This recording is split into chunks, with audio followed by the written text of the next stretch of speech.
This is our 12 o'clock panel, Canadian Premier League, and we're going to be talking about leading an emerging league.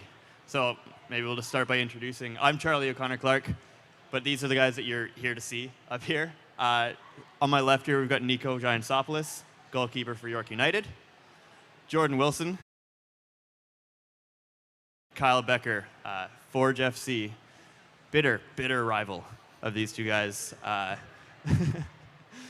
Forge beat York. Hopefully, there's no fighting up here. Hopefully, we're okay. But anyway, I think maybe just to get started, we'll just maybe introduce you guys a little bit to just talk about how you came to the Canadian Premier League. For anybody who doesn't know, our top flight domestic professional league here in Canada. So maybe we'll start with Nico. You guys have obviously played in a few places around the world. You first came to the CPL in Calgary, Cavalry FC. So just maybe talk a little bit about how you kind of got here and what your career was leading up to that. Yeah, I took the NCAA route. Did 4 years in schooling there. Opportunity to play in Australia appeared. Spent 3 seasons out there, kind of in the lower leagues out there. And then I got whiff of the CPL starting up. Definitely something I wanted to get into. And the opportunity with Calgary and Tommy Wheeldon Jr. opened up. Took it there, and that was kind of my introduction into the league. And they haven't kicked me out yet, so I'm still here. You're still here, and we're glad that you are, I think. Jordan, you obviously played in Europe, I think in Denmark for a few years before you came here to York in 2020, or after the 2020 season, started in 2021. Just tell us a bit about why you chose to come back to Canada to play. Yeah, for me, it was just time to come home. Like, I enjoyed it. I was in Denmark from the age of 23 to 28. But yeah, I had my fun there. I developed as a footballer, but it was just time to come home. I was kind of just browsing and looking at the CPL and seeing what the league had to offer, and it was just time for me. Yeah, but one of the best decisions I made, just to merge the two, like being able to play at home, but also be close to family. It's been great so far. 2 years with York. Definitely room to grow with the club, but it's a dream come true to play at home and do the thing that I love. Kyle, you have been in the CPL since day one. You're the first player, alongside Chris Nanko, the first players to sign for Forge in Hamilton after a career spent mostly in North America. You played for TFC, played for Montreal and San Francisco. What was it like for you kind of deciding to sign for Forge and to make that choice and commitment so early? Yeah, I think it was just right timing. Obviously, our coach is Bobby Smirniotis, someone that I have a good relationship with. I was kind of grew up playing for Sigma in the academy there, and he was my coach there. And he kind of just reached out and told me about the opportunity, and it was something I was very excited about. I don't think it's too often that you have the opportunity to join a club and really be a part of creating that culture and that foundation from day one. So that was something that was exciting. Obviously, I was looking forward to coming back home, having a little bit more stability, and all those things just became the perfect fit. Yeah, let's stick with you just for a second here, Kyle. To come into Forge at the very beginning, obviously, as you mentioned, you've worked with Bobby a lot before and some of those teammates, but to be the first player, the first captain in club history, and you've obviously been captain for 4 years now, what did it kind of mean to you to be that first kind of piece of the puzzle? I never really thought about it like that. It was more so just kind of buying into the game plan that Bobby kind of pitched me. And it was exciting. It was something new. It was, as I talked about, it was the perfect timing. But just being a part of something that was a little bit bigger than myself, trying to give guys who are just starting their career that little bit of experience or that knowledge to kind of set them on the right path and things that maybe I wished I had at a younger age. And that's the stuff that's kind of excited me more so than the football. But I think he's been someone that's helped elevate my game even in this older age. Jordan, obviously when you came to the Canadian Premier League, we'd had one full season and one, sort of mini one in Prince Edward Island during the pandemic. What was kind of your impression of the league when you're sort of watching from afar and then decide to come play here? So much talent. I thought, well, we've always known that. I think in Canada, specifically growing up in the GTA, there's just so many talented players. We just never had an avenue to really play a professional league. But yeah, I was thoroughly impressed with all the young players that were playing, but just the league in itself. You can see moving forward in a couple of years, if we can have 12, 13, 14 teams, that's a big hope. But let's just say 12. 12 teams where you can really own your talent and really work on it, this league could really take off. Absolutely. And then, Nico, for you as well, you were in Australia before you came back home. What had you kind of heard about the Canadian Premier League when you chose to come here? You chose to, as you mentioned, join up with Tommy at Calgary. What were you kind of expecting, and what was it like when you got here? Well, I was expecting nothing because nothing really existed. I heard it was going to be a full-time league, professional, going across the whole country, and yeah, a first division, FIFA ranked league. So it just all made sense. It was intriguing. I thought it was a higher level than where I was at, and like all these guys shared, to play back in Canada for being away for so long is something you didn't want to pass up on. I was intrigued of how it was going to be. Maybe I wasn't fully convinced it was going to be a success, but after that first season, I think it was easy to see how much success this league is going to have. And yeah, 4 years later, I'm still here, and I'm loving it. Absolutely. Kyle, just that first season of the CPL 2019, it ended really well for you guys at Forge, winning the championship, but it has to have been kind of a unique experience, right? In the first year of a professional league, just what do you remember of that year, and what was it like for you as again, a leader of a team? Yeah, you said it was the first year of all of our team's existence. At the beginning of that season, all 8 or 7, whatever, what was it, 7 first year? 7. Yeah, 7 first year. Every single team would have come together and said the same thing. We have a goal of winning that inaugural championship. So it's something I think is easier said than done. But for me, what sticks out is you get that group of players who's, some guys knew each other, but we've never really played together as a team in that environment day in and day out. And we set ourselves that goal, and we were able to come together as a group and achieve that. And I think that's something special. And it's one of those trophies that's going to hold the group together for years to come, and something that we can all cherish. Nico and Jordan, you guys are part of a York team that's a little bit younger than this Forge team, but as kind of some guys who have seen the game at a few places around the world, had that kind of experience, what's it like for you guys to come work with young Canadian players here at home? It's a challenge. I feel like when you've experienced something different, you can't really go back. I can't really go back to training half-hearted or certain little things that we see day to day, but it's also just an obligation to like push on the younger generation because they're so talented. It's just more mentally and the discipline that it takes to really push themselves. So yeah, Nico and I, every day in our own way, we just try to push them on, but it's weird because you still want to enjoy your footy. You don't want to come and say, hey, we know everything and this and that, but you want to use your experience and try to pass it on. So yeah, it's a challenge just to find the balance, just to find the right times to impart wisdom, but then also just enjoy the game for yourself. Naturally, over time, the young players are gaining that experience, and then they start developing as players. So it's kind of nice to see. Maybe last year, these guys who didn't have any professional games, fast forward 18 months, I think they have over 50 professional games under the belt, and now they're not only more mature players, I think they're more mature men. So that's kind of been a part of the game that I haven't really been able to experience, and it's been enjoyable. I think this year especially, we've seen a lot of these young players kind of move on from the Canadian Premier League, right? You obviously, Deity Nabsy and Lowell Wright from York, but we've seen guys like Victor Latourie, William Akio, Arabin Peppel move on to other levels of the game after kind of developing here in Canada at Canadian Premier League clubs. Maybe Jordan could speak to this because you've been at York and you've played with a lot of these guys on the pitch, Deity and Lowell. What's it like for you to kind of watch them develop and grow, and then maybe get a dream move to another club, to a higher level? I'm super proud of them, but also I'm not surprised because, as I said, the talent that we have in Canada is insurmountable. Like, we have so many great players.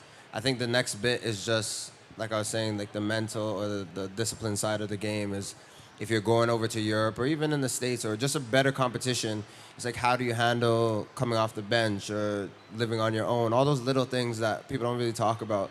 That's what really sets you apart of being a full-time professional player. So off of skill alone, off of talent, I'm not surprised because Deity and Abzi is probably one of the best left backs I've ever played with. Lowell, the sky's the limit for him. But both of those guys, it's just more up top than anything else, like in their head, what they could produce and how much they want it. Abzi, by the way, is absolutely killing it in the French second division right now with Po Is he? FC. Oh, yeah. Yeah. I think he made his debut a few weeks ago, got a yellow card immediately. Yeah, that's what I told him to do. Yeah, as he usually does. But just back to Kyle over here, having seen the CPL kind of grow and develop over these 4 years, what's it like playing in it now versus at the very beginning? Are things kind of better? Is the quality better? I think just the competitive side of it. The quality has been there, as these two guys have touched on. We've had talent in this country for decades. It's just now we have the outlet to do it. And with that comes with expectation of what you're going to do day in and day out as a professional, how you're going to conduct yourself on and off the field. Are you going to do the right stuff to put yourself in a position to go and achieve something bigger than where you're at right now? And I think what you're seeing is, with these opportunities come and guys want to achieve something bigger and they've seen guys go on and have that opportunity, they want that for themselves. So each game you see that any team in this league can beat the next, and that's fantastic. It makes for a very competitive match. It makes for a good standard, and it just means that we're pushing each other to go higher. Yeah, you guys have all mentioned that there's always been quality in Canada, but maybe not as much opportunity. I mean, Kyle, you were able to play in Canada at quite a young age as a professional, but you still had to come through the college route, right? You, I think, were drafted by TFC and then started there, but you guys had to go abroad, right, after you were in college first and then had to go abroad. If the CPL had been there when you were, say, 18, Jordan and Nico, how different do you think your career might have turned out? It's hard to say. I think for me personally, not to quote J. Cole, but like there's beauty in the struggle, like 100%. Like for me to go and fight in uni, I went to a small like NAIA school, and then to try to make it abroad, it kind of made me like the player that I am, like just always 100%, always just giving the best I can and trying to find a way into a squad. So it's hard to say. I feel like if I take that part away from me, then I feel like a different person altogether. I will also say though that I tell the younger guys on our team daily, nearly, that it's such a blessing to have something close to home. But I think for some of them as well, it's you see how much you want something when you have to sacrifice for it. So maybe the best of them will come if they have to leave or if they're at a different level. Sometimes playing at home, the comfort could kill you. So it's hard. Like for me, I would have loved to have the league at 18, but then I just feel like I would have been a different person as well. Nico, what about you? Well, if the league was around when I was 18 years old, I probably wouldn't have made it. I probably would have gone the university route, but the league was around then. I probably would have gone to U Sports. I mean, U Sports now being connected to CPL is a good draw. But when I was thinking of playing university soccer, right away I was thinking NCAA because there was more of a pathway there. I thought there was more eyes on you there, especially with the USL going on there. I thought that was a realistic jump. So that's probably how my career would have been different, is maybe I would have stayed in U Sports and again, maybe when I'm 21, 22, instead of going off to Australia, maybe then I could have latched on with a CPL club. So maybe less travel in my legs. That's would have been the biggest difference. Yeah, that's a long flight to Australia, I would imagine. But it's good that you mentioned U Sports, because there has been a productive path to the CPL recently. We've got a draft just like MLS does, which Kyle obviously experienced, but maybe the most notable example is your teammate from 2019, Joel Waterman. Who I think he's here somewhere, actually. I hope so. He's just come back from Slovakia. He's with the national team after playing in U Sports and then in the Canadian Premier League and then MLS and then in camp with a World Cup bound national team. That's crazy, right? Well, here's the funny thing. When I first met Joel, in 2019 at Cavs, I asked him, why didn't he go to the NCAA? To be honest, he didn't really have a good answer for me. He's like, I don't know, it was just close to home. That was my university. But I'm sure now, with U Sports, he would have made that decision. But it was surprising to know a player of that quality. Obviously, he was that good even back then, stayed in U Sports. But good thing for the Canadian system. But again, we're going to get more of those probably top level players staying in U Sports instead of leaving the country and playing the NCAA. Kyle, you've played for the national team a few times. 18 caps, something like that. You know. But when you see kind of players coming from different paths to the current national team and the team succeeding and maybe bringing the rest of the sport up along with it in this country, what's that like for you, and just how, how much stronger is the state of the game in this country now? I think it's just a testament to football in this country right now. I think so much of what's going on and the beauty behind our success is that we have a group of guys who are willing to just fight and scratch for any single opportunity. I think the big difference now is there's a lot more doors open and avenues that are clear to that professional game that were never there before. But with each brick that's been laid, it's more doors have opened. And I think that's just how it's been going. Obviously, it's fantastic to see what they're doing at the highest level now, and that's just going to open even more. And these young kids that are here today should be just so excited for what's to come. They should have their their sights set as high as possible because it's a very exciting time to be a Canadian soccer player in this country. Certainly, and it's also an exciting time to be a Canadian soccer fan, right? I think we can see what's going on here. I'm sure you guys at your games, when you interact with fans, there's just more excitement around the game at the moment now, right, Jordan? Yeah, absolutely. This is the time. I feel like 36 years since we've qualified, and yeah, I'm 31 at the end of this month. Like, I've never experienced a time in Canada where soccer was like at the forefront. Everyone was bought in, and I'm looking forward to this World Cup. It's just looking forward to the next generation. Like, Canada, we know we have talent, but now we have an outlet, and now it's our time for sure. Canada's always been a soccer country, right? It just hasn't had that thing for everybody to rally around. Soccer's definitely cooler now, though. I wasn't too proud telling everyone in elementary school I was a soccer player. I was lying to them and telling I was a hockey player. But now I see all these kids with loads of confidence, and they're bragging about how they're a soccer player. So it's awesome to see. And I wish I was growing up in this time. Would have maybe been a bit cooler in high school. I'm sure you were cool enough in high school. Just on the pitch in the Canadian Premier League, you guys who have seen the game in other countries, especially Denmark, what's different about the way the sport is maybe played here versus other levels of the game you've experienced? I feel like Kyle would probably agree with me, but I don't know. We've never really talked about this, but I just feel like we're so athletic in like North America. Even in MLS, CPL, like it's just go, speed, strength. I would say specifically in Denmark where I stood out like a sore thumb because everyone was just so technical, maybe not the most, they weren't the strongest or the fastest, or they didn't even like contact. They were just very technical. Everyone knew where they needed to be.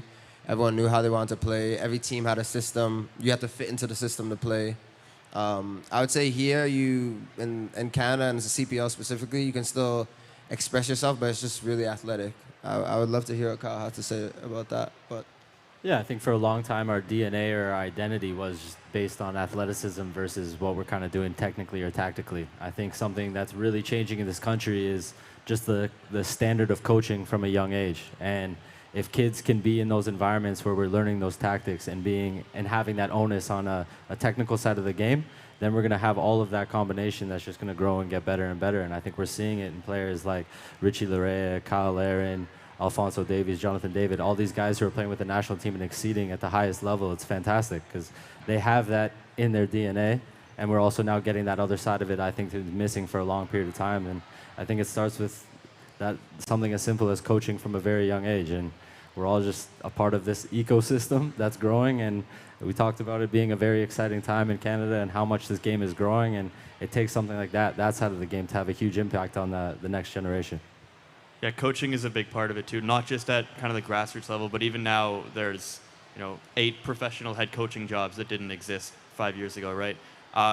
When you guys look at players all the time who come to the CPL talk about how much more tactical than they expected it to be, how quality the coaches in this league are. Is that something that you guys work with? Obviously, Bobby Smirniotis and Martin Nash, who are just really, really intelligent football minds. What's that like, kind of working with these guys day in and day out? Maybe we'll start over here with Nico. Tactically with me. Stop the ball. Yeah, no, listen. I have a lot of respect for Bobby. He's obviously done a lot in the league. I've worked with Martin Nash as well as Tommy Wheeldon Jr. Again, I've gone up against those coaches. I've played with those coaches. They're obviously very intelligent, tactical. I'm going to let the 2 midfielders talk about that. Nash is a mastermind. He definitely is one of those guys who watch footy and see it differently. And the beautiful part about playing soccer is that you're always learning and you're always getting better. So yeah, even the brief conversations I had with Bobby, you can see that he's just like a mastermind as well. And just to get Forge always has talented players, to get them all on the same wavelength and playing a certain brand and they have an identity, that's commendable. Nash is that guy as well. It's just, I think with his first season, just getting everyone on the same page. But yeah, it's beautiful because I have my own thoughts about the game, but that could be different from a coach, and then just trying to find a middle ground and just continual learning. Even when I retire, when I'm done playing, it's just like something where you're always trying to get the best out of someone or pick someone's brain or just kind of iron sharpens iron. So it's one of those things where I'm constantly picking other people's brain and just trying to get the best. Yeah, I think if you look across the league, that you can look at every single team and pick out a specific identity that their coach wants to play with, or a simple philosophy, and that's very unique. It's exciting. I think it makes for a different challenge every single game, which is great. Obviously, I like what we're doing at our club. I believe in the system we're asked to play, and it's interesting just seeing how these coaches want to put their stamp on the game and think they're going to get the best out of their group. You know, Bobby in particular has, you know, worked in the organizations of some of the best tactical clubs in the world, right? Olympiacos, Ajax, places like that. What is he like to work with? You've obviously known him for a long time, Kyle. Oh, he's incredibly demanding, very detail-oriented. I think he's a little bit of a guru at times. Sometimes we joke, call him a philosopher, but he definitely has a way of playing, and he wants the ball, and he wants to kind of kill teams with possession. But obviously, he's very attack-minded. He hates when we give up goals. I think he's been a little more angry this year, considering we've been bleeding them more than usual. But it's yeah, I think he's someone that demands a lot from his group. He demands a lot from his coaching staff, but he leads by example, and he never asks anyone to do something that he's not going to be the first one to do. So it's a good guy to work with. Nico, as a goalkeeper who has to face some of the attacking talent in this league, what's that like for you? Is it a fun challenge to play against good players? For sure, definitely a fun challenge. And the league has seen some deadly strikers, but normally those guys that have a lot of success, they move on. World Diaz this year for me was the best number 9 that I've faced, just his movement in the box and stuff like that. But when he goes on and gets a move to Europe, I'm not surprised. But yeah, it's a fun challenge, and every single year there's new players coming in. But I really enjoy the consistent group that's been there from year one, right? So when I'm battling against a guy like Becker or even guys at Cavs that I was maybe teamless with, those OG guys that were here from the start of the league, I don't take advantage of those moments because I think playing in those moments and competing against these kind of players is very much a privilege, but enjoying it, and yeah, this league is a lot of fun. People ask a lot, like, how does the CPL compare to something like MLS or things like that? All of you guys have played for CPL teams against MLS teams in the Canadian Championship. Kyle, you've obviously played in MLS. Maybe we'll start with Jordan. You guys played the Whitecaps this year. You played TFC last year. How big a gap is there? Because we've seen CPL players go and do well in MLS. Obviously, Joel Waterman, yeah. Lucas McNaughton, players like that. What's the gap? I don't think the gap's that huge. I just feel like when you play an MLS team, it's not just your best 11 against their best 11. It's actually squad against squad. So when you're looking at 23, or for them, it's 30 guys, they just have more quality. So if you look at the actual game when you're playing, I don't think the level is that big.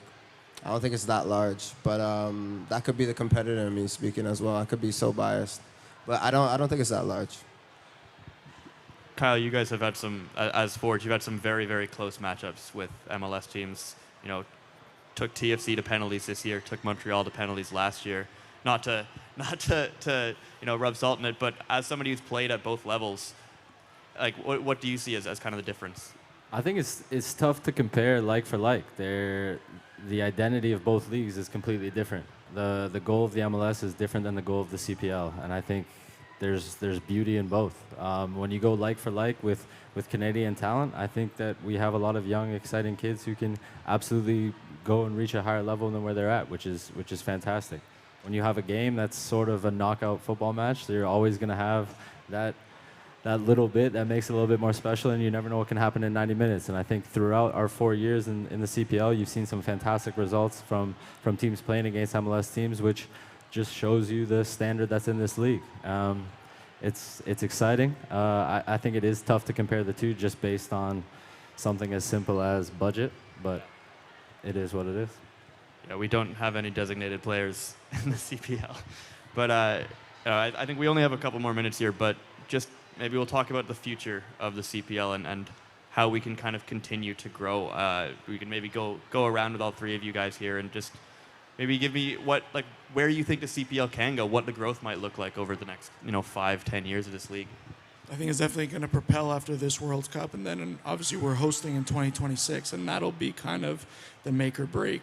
I don't want to say make or break year, but it'll be really fascinating, and everyone's going to be seeing what happens after that. Do we use a springboard of hosting a World Cup to really propel soccer in this country? That's what happened with MLS in '94, right? Exactly. So that's what we're all hoping for, and I think that's very much the plan that's put in place from all the owners, the league, all that. But again, up until then, year by year, making sure the trajectory is going up, even if it's not as steep as we want it to, but continue improving the league and growing slowly. And again, I think just like you said, MLS in 1994, no reason why the CPL can't do that. I think in the next decade, you're seeing a few more teams, a few more franchises. Definitely academy, so you have young kids training and having the philosophy of the first team. Because that's always something beautiful and special is when you have an 8-year-old looking at a Becker or a Nico or myself being like, hey, I want to be on the first team. And then they train the same way, they train at the same facility. I could see that in the near future. Now, it's being patient as well. I remember when the MLS started, it took a while for the wheels to really turn. That could be a decade, but it's just that we're moving forward, even if it's at a snail's pace at times. Just finding a way to move forward because there's definitely a need for soccer in this country, and there's definitely so much talent here. Yeah, I think a big thing is patience, but continuing to do the right things. Continue to have that onus of that young Canadian talent coming through, trying to push them through the next level. Stay with that. I think something that is massive would be a push to just create a little bit more infrastructure. If the teams throughout the league can have state-of-the-art facilities, obviously that's easier said than done. These things don't just grow on trees, but if you can have those fundamental pieces around clubs, I think we'll see an immediate growth in the quality throughout the players. I think we're just about out of time here, but just before we wrap up, I'm going to put you guys on the spot very quickly. Since we're here to celebrate Canadian soccer and as we're joined by plenty of national team players, how's Canada doing at the World Cup? Nico? I think we're going to get out. Yeah? Yeah, we'll probably win, draw, and that'll be enough. Win and a draw, beat loss 1-1-1. Beat Morocco, draw. Yeah, I don't care who we beat. We Croatia? got to beat a team. Jordan, do you agree? We can definitely make it out of the group, for sure. I was a bit, watching Canada play Uruguay, I was like, you know what, that's the test that we needed. Maybe just to humble us a little bit, but I feel like with the nation behind them and the talent that we have within that squad, I don't see why not. I don't see why we couldn't get out of the group. And that for me is a success. Winning games, scoring goals, that's a success. Because 36 years ago, we scored 1 goal, we didn't even win a game. We Didn't score any goals. Look at that. So anything's better than what we've done before, for sure. No, I'm hopeful we're getting out. I think with this group, they're so exciting. They're the underdogs in any game they're going to be playing in. But they're a close-knit group with a ton of potential, and I think they're going to surprise some people. All right, again, from York United, Nico Giantsopoulos and Jordan Wilson, and Kyle Becker of Forge FC, thank you guys so much for doing this. Thank you. Thank you.